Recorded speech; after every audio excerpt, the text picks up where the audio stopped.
그 추미애 법무부 장관의 그 블로그에 굉장히 좀 알기 쉽게 홍비서께서 글을 올려주셨어요. 한번 그거를 보면서 같이 얘기를 해보도록 하겠습니다. 네, 추미애 법무부 장관의 블로그에 이런 법무부 공소장 비공개라는 글이 최근 올라왔습니다. 그래서 안녕하세요, 홍비서입니다 하면서 최근 추미애 의원실에 많은 분들이 전화를 주셨는데요. 추미애 장관이 공소장을 전면 비공개한다 라는 내용이 줄을 이뤘습니다. 일단은 이 요거트 절도 사건으로 비교를 한 민일성 기자님의 내용을 먼저 한번 보도록 하겠습니다. 네, 추미애 요거트 절도 사건 홍비서 공소장의 비유의 설명, 이게 무슨 뜻인지 민일성 기자님의 내용을 같이 보면서 제가 알기 쉽게 전달해 드리도록 하겠습니다. 네, 추미애 법무부 장관실이 앞서 말씀드렸던 그 본인의 블로그에다가 요거트 절도 및 비방, 업무방해 혐의로 고발된 홍비서의 공소장 언론 유출 사건에 비유해서 쉽게 설명했습니다. 그래서 내용을 보면 이제 추미애 장관의 블로그에 공소장 비공개 오해를 이해로 라는 글에서 추미애 장관이 공소장을 전면 비공개한다는 것은 명백한 가짜뉴스라며 이 오해를 이해로 바꾸겠다며 가상상황을 제시했습니다. 이거를 굉장히 알기 쉽게 설명을 한 건데요. 그 사무실에서 보좌관의 요거트가 사라지는 사건이 발생했는데 당시 입맛을 다시는 모습을 봤다는 직장 동료의 증언에 따라 홍비서가 유력한 용의자로 지목된 겁니다. 근데 홍비서는 원래 요거트를 좋아하지 않고 무엇보다 누가 사무실에서 요거트를 먹냐라며 결백을 주장했지만 고소를 당했고 이로써 홍비서의 공소장이 만들어졌다는 그런 이 상황을 가정한 겁니다.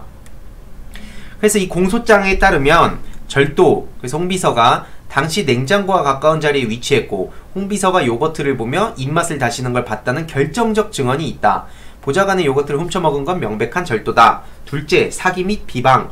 요거트를 좋아하면서 좋아하지 않는다고 할 뿐만 아니라 요거트에 대한 비난 발언도 서슴지 않았다. 그래서 사기 및 비방. 세 번째, 업무방해. 이로 인해 한동안 추미애 의원실의 업무는 마비되었고 국민의 권익을 실현시키기 위한 국회의 의무를 다하지 못했다. 이것은 명백한 업무방해며 해당 업무의 특성상 국민의 권리를 침해한 것이다. 요 세 가지 항목으로 홍비서의 공소장이 완성된 겁니다. 다시 말씀드리지만 이거는 그 가정을 한 거고요. 그래서 이 결국에는 공소장이 법원으로 이동을 하겠죠. 말 그대로 공소장이 뭐냐, 검사가 형사재판을 해달라고 법원에다가 제출하는 문서라는 뜻입니다. 다시 말해서 검사의 일방적인 주장과도 같은데요. 아무튼 그게 이제 법원으로 가게 되겠죠. 그러면 홍비서는 어떻게 하겠습니까? 열심히 변호를 준비하겠죠. 그런데 이때 갑자기 뉴스가 쏟아지는 겁니다. 네, A일보는 홍비서 절도의 사기, 업무방해 혐의, 최고징역 10년 뭐 이런 식으로 B신문, C매거진, D뉴스 이런 식으로 홍비서에 대한 이런 내용들이, 이 공소장의 내용들이 마치 제목만 보면 이 진짜 있었던 그 사실인 것처럼, 이거에 대한 그 사실 유무는 아직까지 밝혀지지 않았고 재판 과정을 통해서 이제 명백한 사실이 드러날 텐데 아직 그 앞선 이 법원으로 가는 그 과정에서의 벌써 이런 게 지금 쏟아진다는 뜻입니다. 그래서 공소장이 언론에 뿌려졌다는 사실을 알게 된 홍비서는 당연히 공소장은 내가 잘못했다고 적혀있지라고 항변을 하겠죠. 그리고 법원이 알렸냐 라고 따져 물으니까 법원은 우리는 원칙적으로 공개 안한다 이렇게 부인을 한 겁니다. 그래서 홍비서가 공소장 공개 여부는 법원의 고유 권한인데 누가 언론에 알렸냐 라고 물으니까 국회가 겸연쩍은 모습으로 그게 그렇게 됐다 라고 실토를 한다는 거죠. 이제 이게 비유를 한 건데요. 해당 공소장이 언론에 보도된 경위에 대해서 사건을 우연히 알게 된 누군가가 홍비서의 공소장을 법무부의 요청에서 전문을 받아 언론에 공개한 거라고 설명을 한 겁니다. 그래서 법무부는 국회의 자료 요구 권한이 있어서 익명 처리해서 제출한 거라며 지금까지 그래오기도 했다라고 관행을 강조한 거죠. 그래서 이에 대해서 홍비서는 그래서 이 법무부가 잘했다는 거냐, 앞으로도 그래도 된다는 거냐 라고 항의를 한 거고, 그리고 내가 요거트를 먹은 게 아니야, 심지어 내가 먹었다고 한들 재판도 안 했는데 이래도 되냐, 무죄 추정의 원칙 27조 4항의 그 헌법에 있죠. 무죄 추정의 원칙이 기본권으로 있는데 나에게 공정한 재판을 받을 권리도 없냐 라고 항변을 한 겁니다. 그래서 이처럼 이 같은 가상 상황으로 공소장 논란을 설명한 후에 추미애 장관은 앞으로 그런 일은 없을 거라고 밝힌 거고요.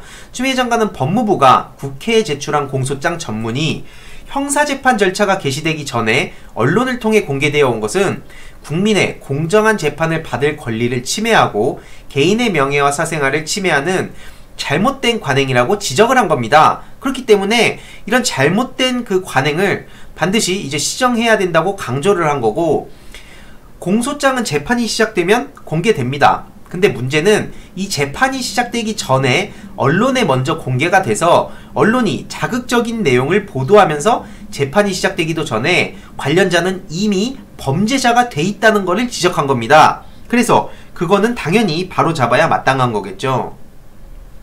그래서 이거는 국민의 기본권인 무죄 추정의 원칙에 크게 위배될 뿐만 아니라 재판의 공정성 또한 훼손하는 거라고 말했습니다. 그리고 국회의 공소장 요구와 관련해서는 공소의 요지 등을 담은 보도자료와 공소장 전문의 중간 형태로 제공된다며 국민의 알 권리 또한 보장을 하고 있다고 추가 설명을 했죠. 그래서 이 정치적 논란과 관련해서는 추미애 장관이 그렇게 하면 어느 누구도 못한다. 개인이 입을 상처는 얼마든 감내할 테니 원칙을 지키자라고 이제 내용을 전했습니다. 결국에는 지금 추미애 장관이 혼자서 이 모든 공격을 막고 있는 건데요. 이번에 한해서 지키지 말자라고 하면서 다른 사람한테 원칙을 지키자라고 말할 수 있냐? 그럼 아닌 거죠. 그러니까 이렇게 원칙을 지키려면 이제 지금 바로 지켜야 되는 건데, 여태까지 그런 관례라는 이유로 이루어진 사법 절차상 문제를 짚어내고 정당한 절차를 만들어내는 게 진정한 사법 정의의 실현이자 개혁의 단초가 될 것이라고 강조를 했습니다. 그래서 이런 내용을 보더라도 일단 굉장히 알기 쉽게 비유를 했죠. 실제로 여태까지 어떻게 언론이 공소장을 뿌리면서 피의 사실을 유포해왔는지, 그런 내용을 쉽게 알 수 있는데요. 이 공소장에 대해서 제가 조금 이따가 또 더 자세히 말씀을 드릴 예정인데, 일단 기본적으로 국민의 알 권리라는 이름 아래 여태까지 공소장이 말 그대로 그냥 아무렇지도 않게 돌아다녔어요. 개인 정보가. 근데 앞서 말씀드렸듯이 헌법 27조 4항에 따르면 무죄 추정의 원칙, 이게 굉장히 중요한 건데, 그거를 실현하기 위해서 그리고 어떻게 보면 헌법에, 또 최상위법인 헌법에 저렇게 떡하니 명시가 돼 있고, 그리고 헌법 10조에는 이런 말이 있습니다. 국가는 개인이 가지는 불가침의 기본적 인권을 확인하고 이를 보장하는 의무를 진다 라고 돼 있는데, 이 내용에 대해서도 조금 이따가 좀 자세히 볼 예정입니다. 아무튼 그래가지고 앞서 말씀드렸듯이 기본적으로 그러니까 피의자의 방어권도 되게 중요하거든요. 근데 그런 것도 굉장히 지장이 가고, 인권이라든지 명예훼손이 아무렇지도 않게 저렇게 언론을 통해서 여태까지 뿌려졌다는 거죠.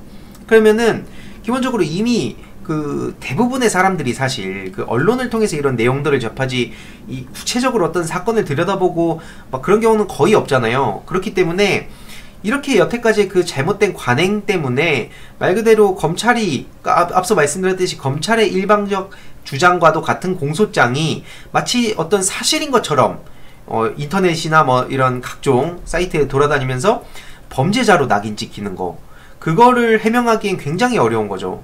재판 과정에서 설령 무죄가 나왔다 한들 이미 그 과정 속에서 그 사람의 명예는 이미 실추되고 인권은 거기서 당연히 침해가 될 수밖에 없는 거죠. 그래서 그 잘못된 관행을 바로 잡자는 게 지금 추미애 법무부 장관의 주장인 건데요. 그거에 대해서 굉장히 많은 언론사가 거의 하나같이 때리고 있어요. 그냥 이 맹공격을 하고 있는데요. 여러가지 이거에 대해서도 개인적인 의견이라든지 사람들의 주장은 굉장히 다르지만, 가장 중요한 건 뭐라고 생각하냐면요, 지금 추미애 법무부 장관이 여러가지 상황 속에서 되게 혼자 묵묵하게, 아까 스스로 그렇게 또 말씀을 하셨잖아요. 내가 이거는 감내하고 갈 것이라고, 어떻게 보면 그런 일종의 다짐을 한 건데요. 그렇기 때문에 이게 혼자서 모든 걸 견딜 수는 없습니다. 저희가 과거에 그 조국 전 법무부 장관 때도 마찬가지지만, 어떤 이런 언론부터 시작해가지고 막 정치인들, 각종 시민단체라든지 이런 데서도 지금 계속 추미애 법무부 장관을 공격을 하고 있는데, 사실은 이 피의자의 인권을 보장하고 그리고 잘못된 관행을 바로잡는 이런 목소리를 내는데도 불구하고 왜 저렇게 공격을 받는지 저는 도무지 이해를 할 수가 없고요. 이런 내용에 대해서도 추가적으로 앞으로도 계속 어떤 정치적인 논쟁으로 이어진다 그러면 이 내용에 대해서도 제가 꾸준히 목소리를 내야 된다고 생각합니다.